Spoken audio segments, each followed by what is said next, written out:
All right, hello Algebra 1. Sorry I can't be with you today, but lesson 3.4 is titled Graphing Linear Equations in Standard Form.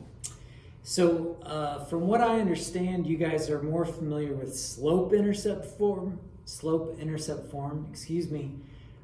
but standard form is also very common, and it's actually pretty easy to graph from standard form as well. So that's where we're going to start today, is graphing in standard form.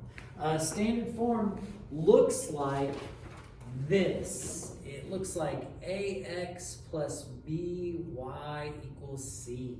That is standard form. You've got the x term out front, followed by the y term, and then any constants will be on the other side of the equal sign. We are going to begin today, though, by graphing some horizontal and vertical lines. And so we've got a summary of what makes lines horizontal versus vertical in this little box here. So it turns out that if you have an equation where basically the a value was 0, it wiped out the x variable. If you just have a y variable, it's actually going to be a horizontal line through what y is equal to on the y-axis. So it's kind of interesting. So, for example, if you had like y equals 3, and they say to graph the equation of that line, you would go up 3 on the y-axis and then draw a horizontal line. Now, you might be asking, why is that? Well, the reason why is because if you were to make a table and graph it like we've graphed a few other things so far, by making tables. Normally you would choose a negative, a positive, and 0. Well, here's the thing. Does this have any x's in it? No, it doesn't. So these x's have 0 impact on what y's value is. So when x is -2, y is still going to be 3. When x is 0, y is going to be 3. And when x is 1, y is going to be 3. And what happens is when you go -2 up 3, make a dot, 0 up 3, make a dot, 1 up 3, make a dot, you end up getting a horizontal line. Every time. Every time it's just y, you're going to get a horizontal line, which is kind of cool. So the flip side of that is when you have just an x value and the y has been eliminated or gone, it's just not there. If you just have an x value, it's going to be vertical. It's going to be vertical. And the same sort of reasoning. So if you had like x equals, let's say, 2, and you're asked to graph that line, well, think about a table of values. Now, here's what's funny about it. We can't use a negative. We can't use a 0. The only thing x can be is what? 2. So it's kind of funny. We are restricted in that sense. But y, in this case, can be anything you want. It could be, -1. It could be 0. It could be 5. And when you plot those points, you're going to quickly realize that when you go 2 and down 1 and make a dot, and you go 2 over and 0 up, make a dot, and when you go 2 over and 5 up and make a dot, you connect those dots, it's going to be a vertical line. So a vertical line when it's just an x. All right, so here we go. Graph the following. Y equals 4. Well, let's just make ourselves a little table for both of these, little coordinate plane. But if it says y is equal to 4, well, that means x can be anything you want it to be, but what's y always going to be? It's going to be 4 up. So 0 up 4, 1 up 4, 2 up 4, -2 up 4. you're going to end up with a horizontal line at y is 4. Horizontal, exciting. Yeah, horizontal.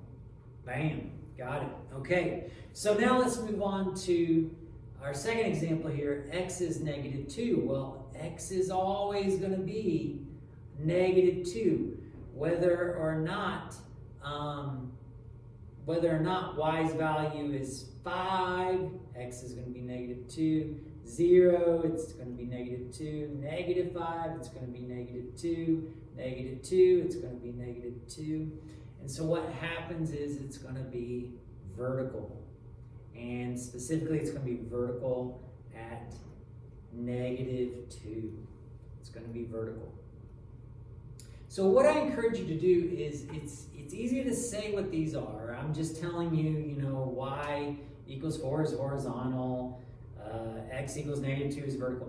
But make a table. Make a table and think about what the possible x's and y's are. And I think you'll pretty quickly realize, oh yeah, okay, y equals 4, that's going to be horizontal. X equals -2, that's going to be vertical. Okay, the next thing we're going to do is we're going to move on to graphing using intercepts. Okay, so what do I mean by intercepts? Well, now what we're going to look at, I want you to draw a little picture here. I wish I had more room for you. But draw a picture of a line that actually has like a slant to it. Okay? Well, when you have graphs of lines that have slopes to them, you're going to have places where the line crosses the x-axis and where the line crosses the y-axis. And those points right there are the intercepts. This right here is the x-intercept. That right there is the y-intercept. X-intercept, y-intercept. Now what's interesting about it is if you're on the x-axis, you're going to have some x value, but your y value is always going to be 0.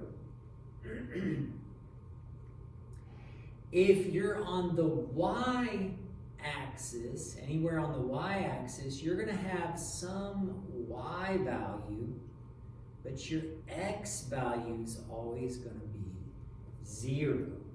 Okay, so the x-intercept, y is going to be 0. For the y-intercept, x is going to be 0. We're going to use that idea to help us to graph these lines. So if you'll flip it over, let's do an example of this.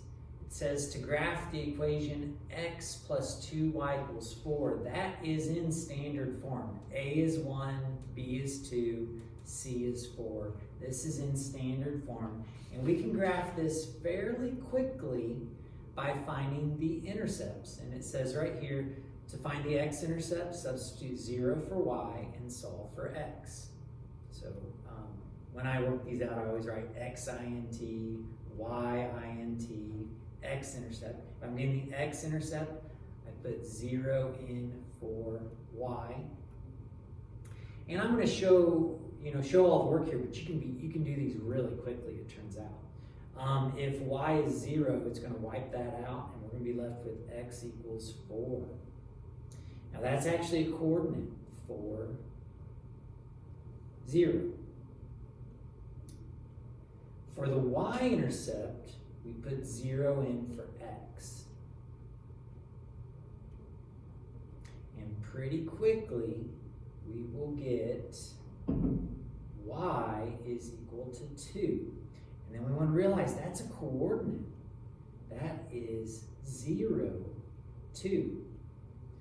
And it turns out, class, if you're able to plot 2 points, so if we plot these intercepts on the graph, 4, 0, 0, 2,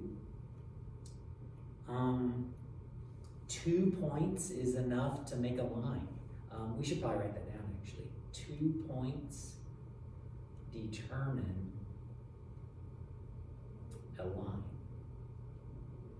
And that's why it's pretty slick that when we get the intercepts, we find out where it crosses the x-axis, where it crosses the y-axis.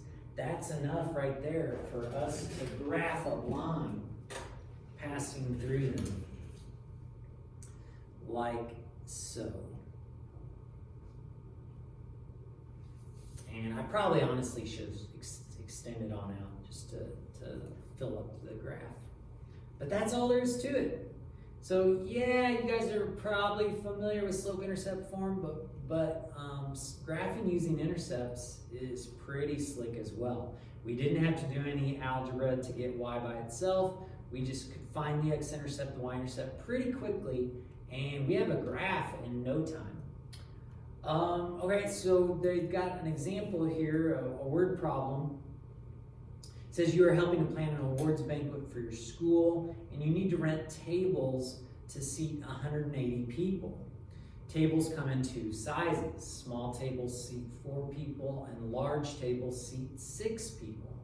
So this sort of situation is really tailor-made for standard form, setting it up in standard form. And what we're going to do is we're going to think of small tables as x, and we're going to think of large tables as y. Well, we're given a total of 180 people, so we can write an equation here. Each small table seats 4 people, so 4 times the number of small tables will get us the number of people for that. If we add to that 6 people for every large table, well, then we put those together and we're going to have 180.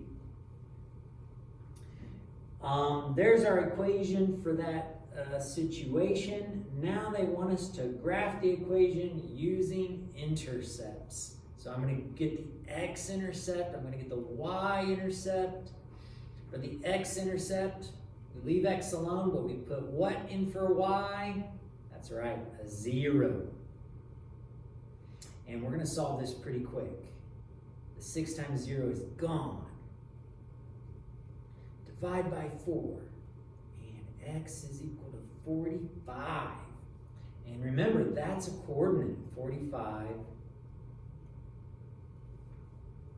0. Now, our graph, to get to 45, we can't go by 1s. We're going to have to go by something bigger. I think if we go by 5s, we'll be in good shape. Yeah, that'll work. Sometimes I end up saying, hey, I'll go by 5s, and it's not enough, you know what I mean? I got to go back and go by 10s or whatever. So don't be afraid to erase if you need to, but I think we're going to be okay here. Yeah, 45's right there. That spread it out pretty good. We got everything on there. We can put a dot right there. And then for our y-intercept, we put 0 in for x. And that's gone. We're just left with 6y equals 180. Divide that 6 over. Our y-intercept is 30. And that's a coordinate, 0, 30. So, I don't know, I guess I'll just go by 5s again. 5,